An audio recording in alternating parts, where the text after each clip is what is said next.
वित्त मंत्री निर्मला सीतारमण की ओर से 1 फरवरी को आम बजट पेश किया गया। आम बजट में बिहार को खासा तवज्जो दी गई।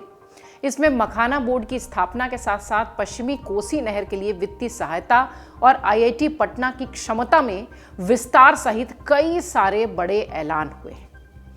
ये ऐलान इसलिए भी है क्योंकि इसी साल के अंत में बिहार में विधानसभा का चुनाव है।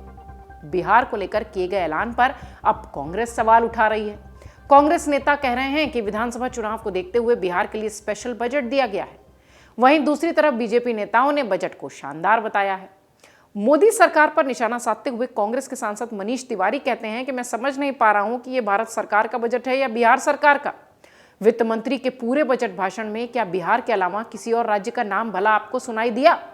सुनिए भड़के हुए मनीष तिवारी को।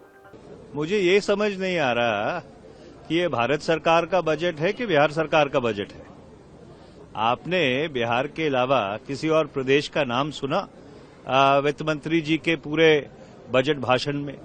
तो जब आप देश के बजट की बात करते हैं तो सारे देश के लिए उसमें कुछ ना कुछ होना चाहिए।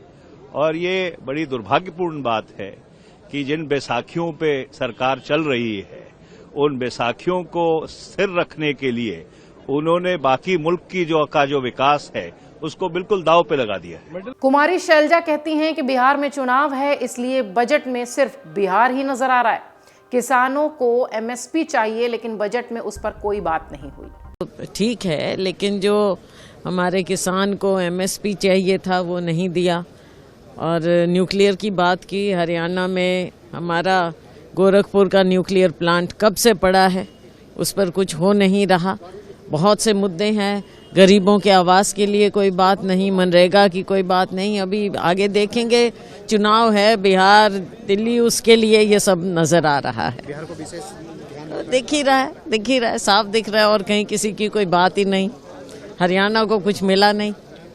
वहीं बिहार कांग्रेस के अध्यक्ष अखिलेश प्रसाद सिंह ने कहा कि बिहार में चुनाव है इसलिए सपना बेचने का काम जरूर हो रहा है, लेकिन किसानों, मजदूरों, गरीबों, छात्रों को जो इस वक्त हालत है, जो महंगाई की मार में पिसे जा रहे हैं, उनके लिए कुछ नहीं है। इस बजट से कुछ नहीं होने वाला है। बिहार में चुनाव है इसलिए सपना बेचने का काम जरूर हो रहा है, लेकिन आज जो किसानों की माली हालत है, मजदूरों का जो हालत है, छात्र नौजवानों का हालत है, गरीब लोगों का जो महंगाई की मार से पिस रहे हैं, उसके लिए तो कुछ नहीं है।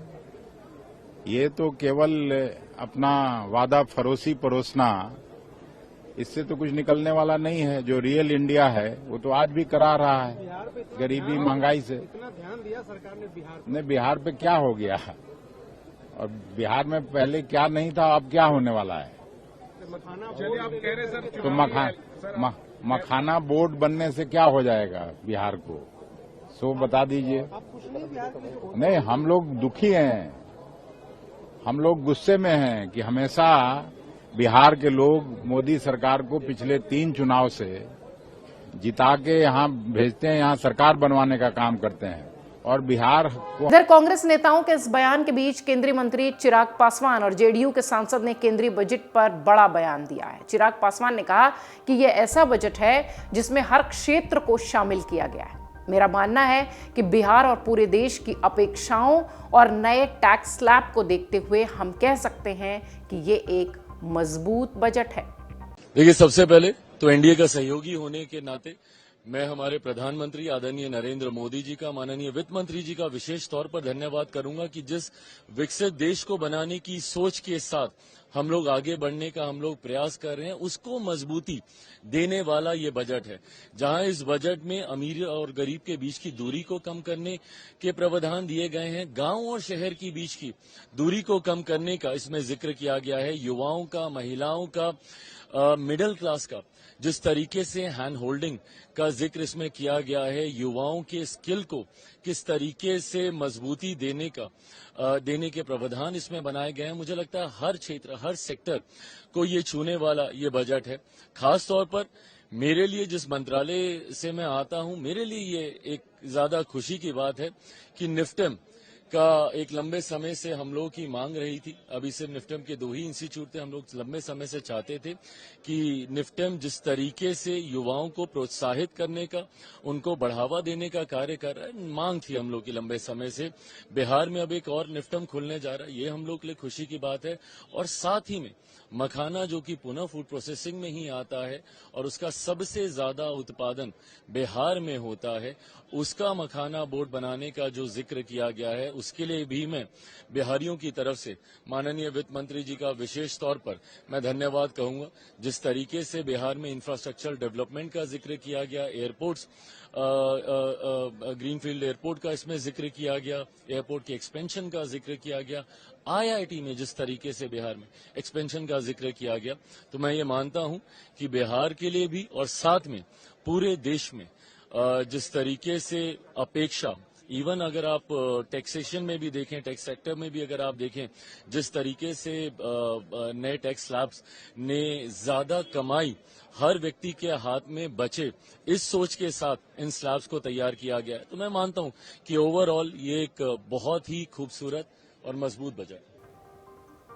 वहीं जेडीयू के सांसद संजय कुमार झा ने कहा कि कुल मिलाकर बजट बिहार के लिए सुखद है। मध्यम वर्ग को दी गई कर छूट एक बहुत बड़ी घोषणा है, राहत है।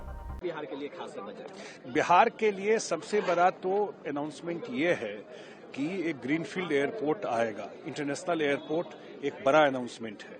उसी तरह मखाना बोर्ड जो बनेगा, 85% 90% मखाना मिथिला एरिया, कोसी एरिया में होता है और इतने किसान उससे जुड़े हुए हैं, तो मखाना बोर्ड बनने से उसका आजकल ग्लोबल डिमांड है मखाना का, तो उसका मार्केटिंग, उसका जितना एफपीओ है उनको लिंक करके करना, ये एक बड़ा अनाउंसमेंट है बिहार के लिए। वेस्टर्न कोसी इरिगेशन सिस्टम, पश्चिमी कोसी नहर, पूरा मिथिला एरिया का कितना लॉन्ग पेंडिंग डिमांड था, उसके लिए वित्त मंत्री जी ने अनाउंसमेंट किया है। फिर आपको एक फूड प्रोसेसिंग के लिए जो इंस्टीट्यूट बनाने का अनाउंसमेंट हुआ है। तो ओवरऑल मुझे लगता है आज जो IIT पटना का एक्सपेंशन के लिए बात हुई है, तो ओवरऑल बिहार के लिए बहुत ही सुखद है। अब डिटेल हम लोग और देखेंगे, अब 100 स्पेशल डिस्ट्रिक्ट है उसके लिए, या जो सबसे बड़ा अनाउंसमेंट जो मिडिल क्लास के लिए जो टैक्स में छूट दिया गया है जो 12 लाख रुपए, ये एक बहुत बड़ा राहत, बहुत बड़ा अनाउंसमेंट प्रधानमंत्री जी के द्वारा किया गया। लोकसभा में इस वित्त वर्ष का आम बजट पेश करते हुए वित्त मंत्री ने यह भी घोषणा की कि केंद्र भविष्य की जरूरतों को पूरा करने के लिए राज्य में ग्रीनफील्ड हवाई अड्डों के निर्माण के अलावा बिहार में एक राष्ट्रीय खाद्य प्रौद्योगिकी उद्यमिता और प्रबंध संस्थान भी चलाएगा। प्रबंधन के लिए यानी मैनेजमेंट इंस्टीट्यूट भी स्थापित होगा।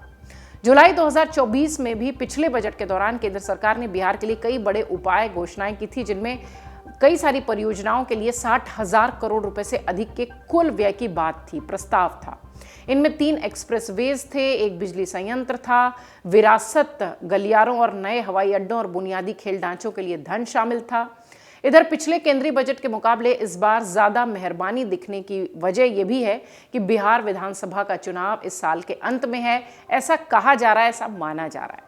इसके अलावा मुख्यमंत्री नीतीश कुमार की पार्टी जनता दल यूनाइटेड का केंद्र सरकार में योगदान भी बजट में वित्त मंत्री निर्मला सीतारमण की मेहरबानी की एक वजह हो सकता है। ऐसा कई खेमों से इस तरीके की बातें आ रही हैं। वजह चाहे जो भी हो, कई पुराने घाव इस बजट ने भर दिए हैं। बिहार में विपक्ष के नेता तेजस्वी यादव आने वाले चुनाव में मुख्यमंत्री नीतीश कुमार के नेतृत्व वाली राष्ट्रीय जनतांत्रिक गठबंधन सरकार को घेरने की तैयारी में है, यानी एनडीए को, और इस बजट में उस घेराव को कमजोर करने की भी तैयारी दिख रही है। यानी बिहार के लिए जिस तरीके का ऐलान हो चुका है, निश्चित तौर पर इंडिया गठबंधन हो या विपक्षी नेता आरजेडी की अगर बात करें, आरजेडी के तेजस्वी की, तो निश्चित तौर पर वो इस तरह के हमले एनडीए पर शायद नहीं कर पाएंगे, ऐसी बीजेपी नेताओं की तैयारी है। अमर उजाला जीवांजलि के सारथी की मदद लें और महाकुंभ में स्नान जरूर करें।